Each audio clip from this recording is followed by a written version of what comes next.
Yesterday, I was planning on making a video, like a 1-minute quick video on showing you how quick and easy it is to make sourdough. And I was doing a few recipes at a time and I just kept messing up. But I decided to roll the video and just show you that even if you do mess up, you can fix things, you can work with it. I wanted to make 1 loaf or 2 mini loaves. I ended up making 2 full loaves, but they're fine. So this is jalapeno cheddar, and this is just regular sourdough. For me, it's not if I'm going to make a mistake, it's when. And there are some times where everything goes perfectly, and then there are other times where my head's somewhere else. So it is what it is. That's life. I don't think anybody's going to be complaining when they're eating it. When you make mistakes, it's not the end of the world. You can still salvage it. You can still work around your mistakes. If you make a mistake, don't freak out. Or if you're so afraid of starting sourdough because you're afraid you're going to make a mistake and you need to know every tiny detail, just let go of that. Having a somewhat okay loaf, maybe not perfect loaf, is better than having none. Just give it a try and keep at it. When you make a mistake, just work around it. Think how you can solve it. You'll see in the video ahead the ways that I kind of fixed it or just dealt with my mistake. Okay, let's make some bread. Here's my starter. It already peaked and started to fall. Ideally, I would have made this like an hour or so ago, but that's okay. Okay, I'm supposed to autolyse the dough. That means to add the 500 grams of flour and 325 grams of water. Can you spot what I did wrong? I was working on a recipe prior to this where you add all of the liquid ingredients together first. Other mistake I made was doing this at like 9:30 at night. It's probably not a good idea to make any recipe when you're tired. Of course. I just totally messed up. So I stuck that watered down starter to the side, and here I am with my remaining amount of starter. Okay, I'm correctly adding 500 grams of flour. Look how he's saying. Look it.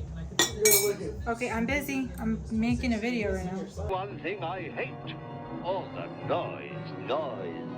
Noisy distractions don't help either. Whatever you do, don't put the blame on you. You could blame it on the rain. Too bad for copyright laws. I really wanted to listen to that song. So far, I'm doing this right. I added 325 grams of water, and now I'm mixing the flour and water together to autolyse the dough. You really just need to quickly mix. You can just use your hand to mix it. I think I was just tirelessly, mindlessly mixing here. You don't need to keep mixing it into a dough ball. Okay, now I correctly set it to the side so it can sit for about 30 minutes or so. Get ready for my next mistake. 1 second. If you like this video, would you please like and subscribe? I'd really appreciate it. I just autolysed the dough, and now it's time to add the starter. But what do I add? I add more flour. If I caught my mistake before I added the salt, I would have just dumped off all of the flour as much as I could and probably added a smidge more water. But I didn't realize my mistake until after I already started mixing the flour into the dough. Oh my gosh. What am I doing? What am I doing?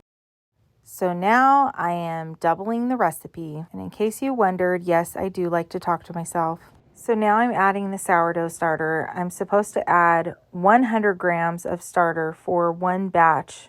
But since I'm doubling the recipe, I added 200 grams. I also decided to write on a sticky note what I needed to add so I wouldn't forget.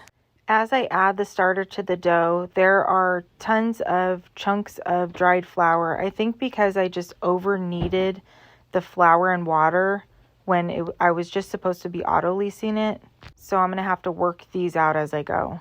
Every time I feel a bump, I kind of just pinch it and smush it down until I mix it into the dough. When you add salt to the flour, salt will make the dough a little harder to work with. That's why salt's always added at the end. Since I've already added 5 grams to the salt, I need to add another 5. But even though I started on the wrong foot, I can still salvage this. It's not the end of the world. Now we just incorporate the salt by kneading it in with some stretch and folds. If you want to make this recipe correctly the first time, check out my video in the description below of how to make an artisan loaf. So now we're going to let this dough rest for about 30 minutes. While we wait, you have to meet Piggy, my favorite spatula. Now let's get back to that watered down starter. I dumped out as much excess water as possible, and now I'm just adding it back to my starter jar. And just so you know, if you're ever left with only scrapings of starter, don't worry, you can use that to grow back your starter in no time. Now I'm just feeding my starter. I add about 1.5 to 2 times the amount of flour as there is starter. And here I'm adding some rye flour. And now I add just enough water to make it like a thick paste. And then you mix it really, really good. After feeding, I'll just set the starter on my counter overnight and then check on it in the morning and stick it in the fridge. Now I'm just wiping the excess flour off the top because it will turn into concrete if I don't. Now that the dough has rested for at least 30 minutes, it's time to do the first stretch and fold. And I'm still dealing with lumps, so I need to keep working those out as well. So after this stretch and fold is done, I'm going to place it in the fridge and deal with it tomorrow. It's now the next day. Look how much better this dough looks. And a few more lumps I need to work out. It still needs some more stretch and folds, but it's in much better condition. As I do more stretch and folds, it won't be so sticky. Here's our second stretch and fold. Sometimes I'll do about 4 stretch and folds. Sometimes I'll do closer to 8 stretch and folds. Let's see how our starter did overnight. It looks great, so I'm going to stick this in the fridge and pull it out when I'm ready to use it. It's been about 30 minutes or so later, and now I'm going to divide the dough. I'm going to make jalapeno cheddar with this dough. Stretch out the dough a bit into a rectangle and then add the cheddar cheese. Then add chopped green onions. Then add chopped or sliced jalapeno. I'm doing a bit of both because I just like the look of the jalapeno slices, but I like how the chopped gives more jalapeno flavor throughout. Then fold it in. Then you'll start adding more as you go, as you do stretch and folds and as you're folding it.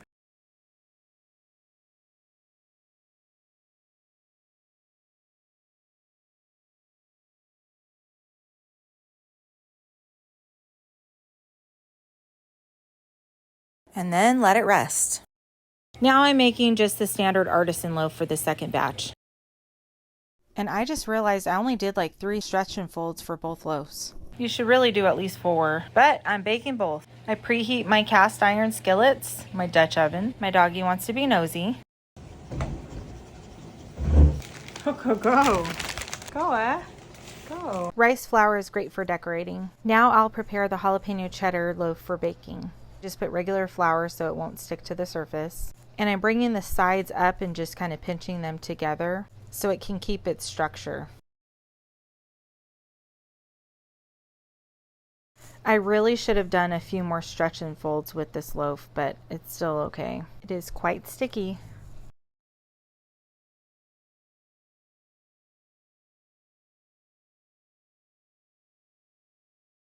Right now, I should have sprinkled it with rice flour, but I completely forgot about that. Instead, I just started scoring it, and I couldn't find my bread lame, which is very lame. I actually think it's pronounced lame though, but spelled lame. Anyways, so I'm just using a razor blade, and yes, I did cut myself. This pattern I'm making, although cute, didn't really work out so much. I should have probably made deep cuts in between the decorations so that the bread could expand. Instead, it expanded where the snowflake lines were, and that messed up the decoration. Oh well, you live and learn.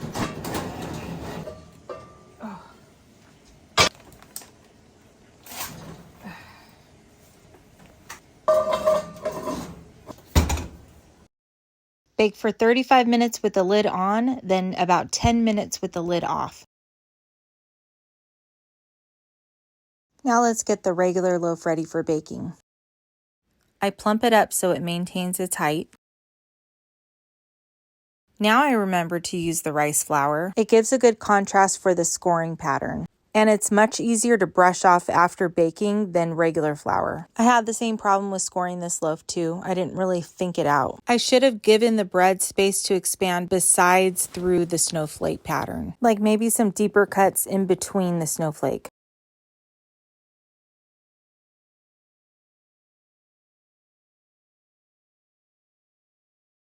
The jalapeno cheddar loaf is done. This loaf was completely devoured within the hour. Second loaf was in the oven for 35 minutes with the lid on and 10 minutes with the lid off. Both loaves turned out delicious.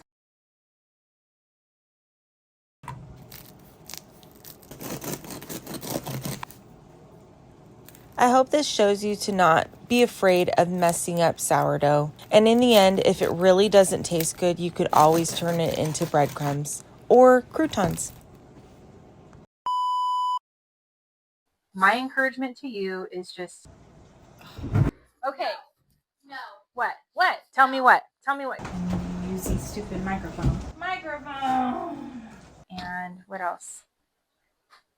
One way or another, I'm gonna find you. Just let me finish this. No,